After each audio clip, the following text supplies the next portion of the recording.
وہ گناہ جس کا تمہیں رنج ہو، اللہ کے نزدیک اس نیکی سے کہیں اچھا ہے جو تمہیں خود پسند بنا دے۔ عقل مند کی زبان اس کے دل کے پیچھے ہے اور بیوقوف کا دل اس کی زبان کے پیچھے ہے۔ یہ انصاف نہیں ہے کہ صرف ظن و گمان پر اعتماد کرتے ہوئے فیصلہ کیا جائے۔ جس درخت کی لکڑی نرم ہو اس کی شاخیں گھنی ہوتی ہیں۔ تکلیف سے چشم پوشی کرو ورنہ کبھی خوش نہیں رہ سکو گے۔ جب کسی کام میں اچھے برے کی پہچان نہ رہے تو آغاز کو دیکھ کر انجام کو پہچان لینا چاہیے۔ اگر حسب منشا تمہارا کام نہ بن سکے تو پھر جس حالت میں ہو مگن رہو۔ دنیا والے ایسے سواروں کے مانند ہیں جو سو رہے ہیں اور سفر جاری ہے۔ عورت ایک ایسا بچھو ہے جس کے لپٹنے میں بھی مزہ آتا ہے۔ بہترین بھائی وہ ہے جس کے لیے زحمت اٹھانا پڑے۔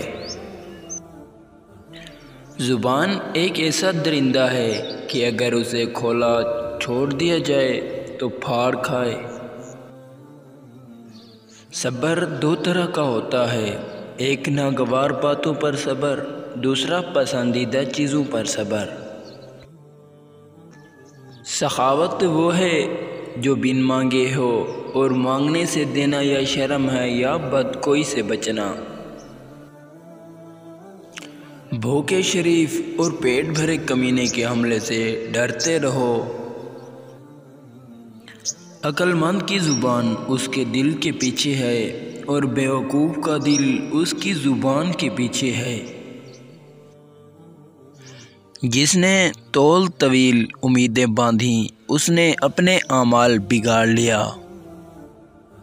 سخاوت کرو لیکن فضول خرچی نہ کرو اور جزرسی کرو مگر بخل نہیں۔ نیک کام کرنے والا خود اس کام سے بہتر اور برائی کا مرتکب ہونے والا خود اس برائی سے بدتر ہے۔ مرض میں جب تک ہمت ساتھ دے چلتے پھرتے رہو۔ جسے اس کے اعمال پیچھے ہٹا دیں اسے حسب و نسب آگے نہیں بڑھا سکتا۔ جب تمہیں تھوڑی بہت نعمتیں حاصل ہوں تو ناشکری سے انہیں اپنے تک پہنچنے سے پہلے بھگا نہ دو۔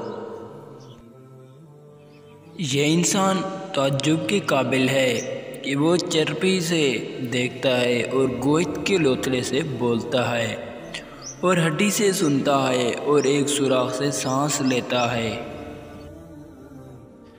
انسان کی ہر سانس ایک قدم ہے جو اسے موت کی طرف بڑھائے جا رہی ہے۔